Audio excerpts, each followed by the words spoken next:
Hey, Game of Her Own listeners, it is back. I'm talking about the Be Seen and Heard at Work group coaching experience.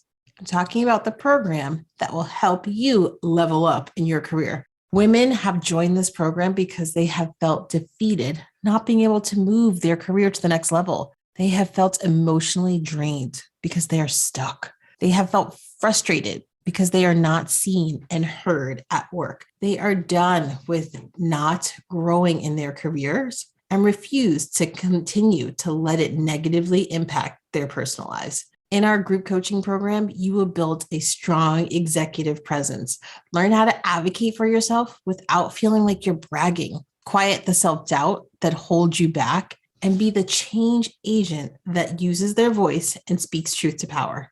If you want early access to this program, join the waiting list. It is that simple. Scroll down to the bottom of the show notes to where it says join the Be Seen and Heard waiting list. Click it. It takes legit less than 30 seconds to sign up.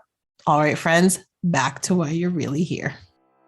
Welcome to the Game of Her Own podcast, a podcast about women who work in sports. I'm your host, Jahaan Blake.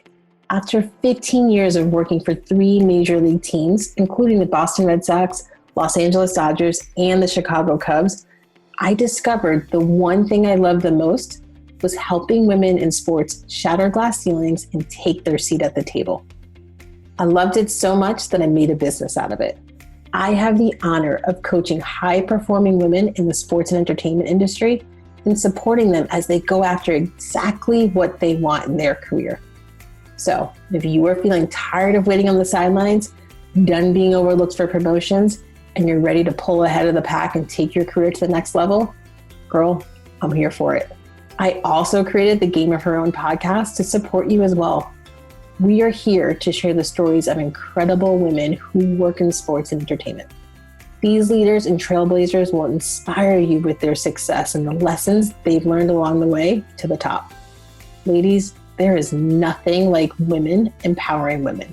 I am so honored you're here. Game of Her Own listeners, tell me this. Do you hate conflict? I hear from my clients that they hate conflict and legit dread having difficult conversations. We're talking about executives, middle management, entry level, all of them. They dread it. Now, I don't want to make a generalization here. Not all women avoid difficult conversations. I have a great episode coming up in a month, and the guest talks about how she does not shy away from difficult conversations at all. However, a lot of women, both clients and friends, have opened up to me about their anxiety around having difficult conversations. Listen, I'm going to be real with you. I mean, I'm always real with you, but here is the deal. Difficult conversations are so worth it. They matter and will actually help your career. So if having a difficult conversation can impact your career in a positive way, why do we shy away from it? There's a lot of reasons I fell victim to. There's fear of the unknown, not sure how the conversation is going to turn out. It's awkward. Nobody wants to be the awkward person. It's uncomfortable.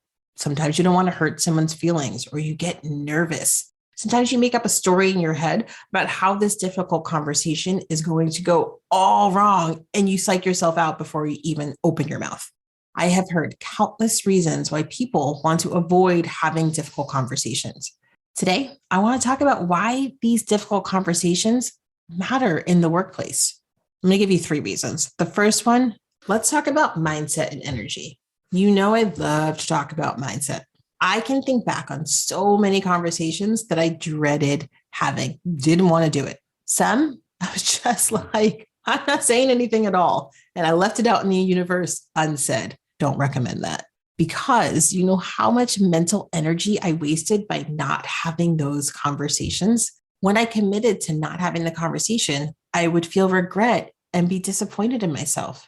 I would have anxiety about the conversation that seemed to get worse once I committed to avoidance.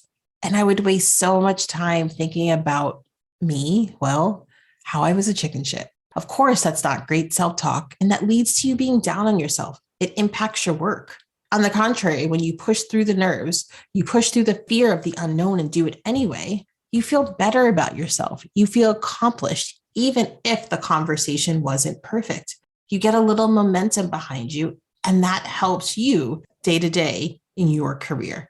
I had a conversation, actually, scratch that. I didn't have a conversation with somebody. I left it out there. I remember part of my fear was, I just started managing this team that I was hired with. We were all hired at the same time. I got a promotion. Now I'm managing this team.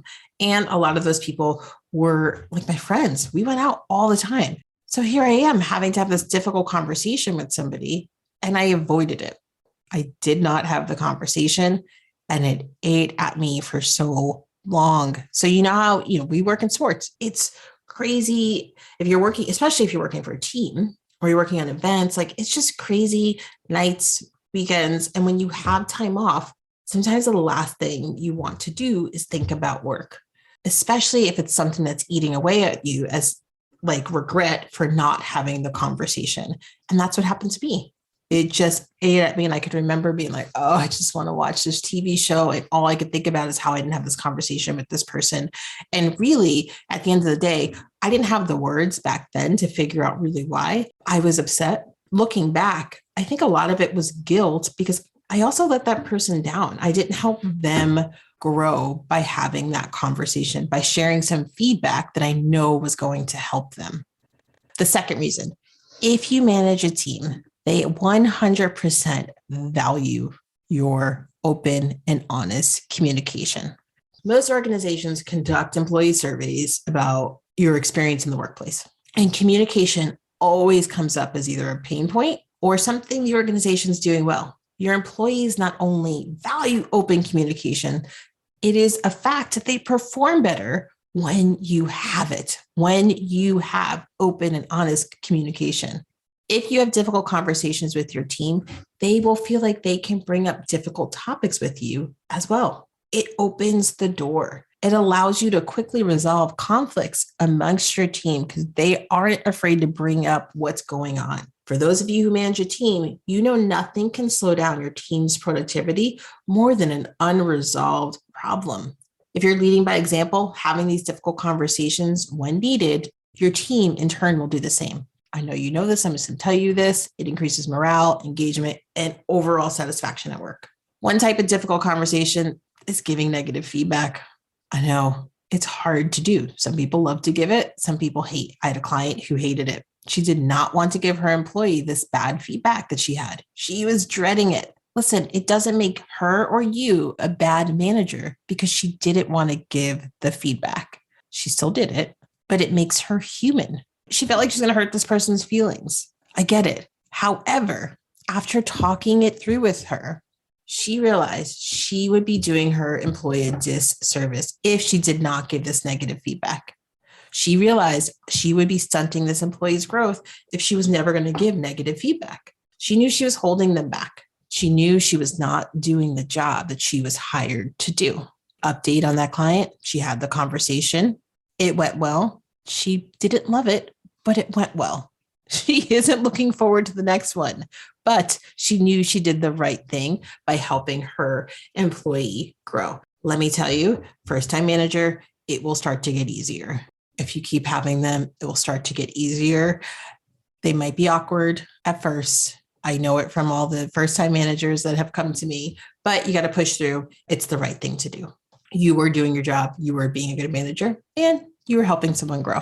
Now, if you need a resource on delivering feedback, I highly recommend Brené Brown's book, Dare to Lead. If you haven't read it or don't have time to just digest all that right now, she actually has some free worksheets. They are fantastic. I've actually shared them with my clients and we've worked through them together. So I will link to those in the show notes for you. I highly recommend the book. Don't have time for the book? No worries. At least get the cliff notes through the worksheets. Third reason, let's flip it. I still to this day say this to myself. Well, I say it as it relates to my relationship with my husband, but it still applies to business in the business setting. Your manager is not a mind reader. I repeat, your manager is not a mind reader. When I did have a manager, I would always have to remind myself of that. If you need to have a difficult conversation with your manager, don't assume they know. Don't assume they know and are not taking action. Careful of that story that you're making up. Raising a difficult conversation with a manager can actually benefit your working relationship.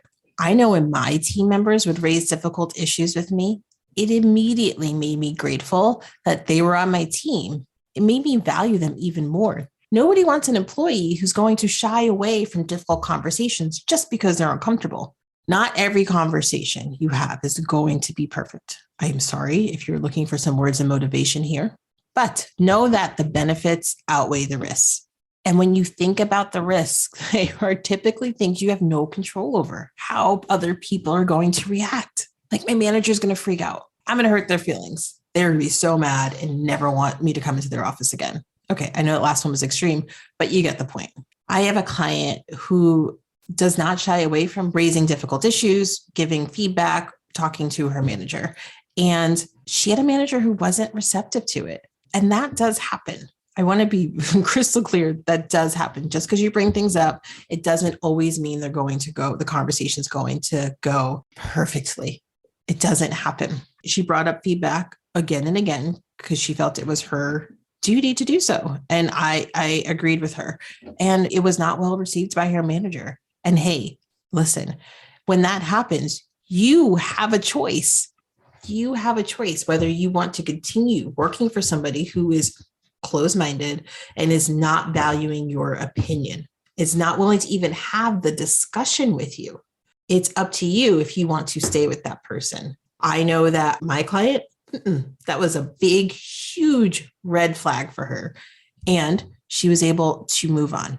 So it's up to you. Have the difficult conversation. It's up to you if your manager does not receive it well time after time, if that's somebody you want to continue to work for. Don't forget, your managers, your leaders shape your career and shape who you are.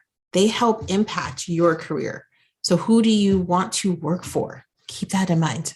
If you need to have a difficult conversation and are dreading it, and need a quick pep talk, head to episode 60, where I talk about having difficult conversations and give you a quick pep talk about it. I will leave you with one last story. It's actually kind of a funny one. Someone who used to work for me, they were an intern, and then they moved on to a different department when they became full-time, and total rock star, total machine.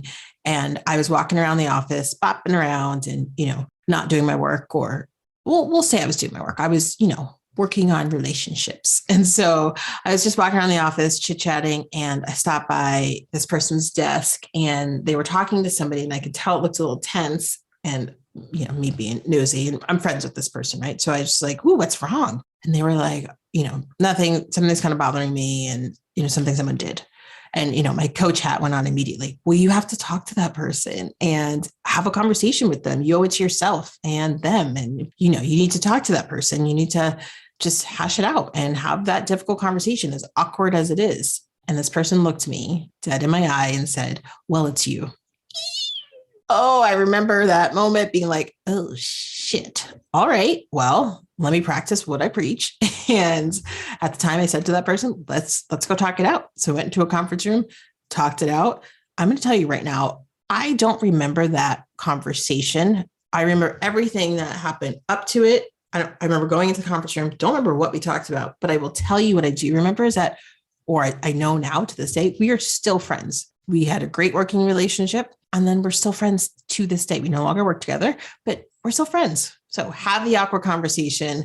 Those moments happen. Hopefully your moment is not like my moment, but they happen, and just talk through them. You'll be better for it. If you're listening to this and you are dreading having a difficult conversation, but you push through it and you do it anyway, I want to hear from you. Tell me how you felt before, during, after. I want all the details.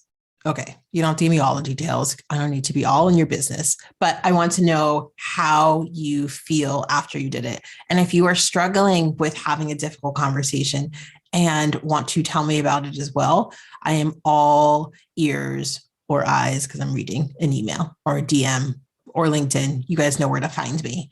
My friends, you got this. Our career journeys are not meant to be easy, and we aren't meant to go at this alone. So I'm here for you. My group coaching experience is back. Group coaching program is coming up and the doors are not open yet. But if you want to be alerted when you can learn more about the program and talk to me about if it's the right fit for you, scroll down the show notes and join the waiting list. I would love to work with you in a group coaching setting. All right, Game of Her Own listeners, thank you for spending time with me. I am honored you hang out with me week after week. It is fantastic. Make sure to say hi on Instagram or LinkedIn. You know I love hearing from you. All right, until next week.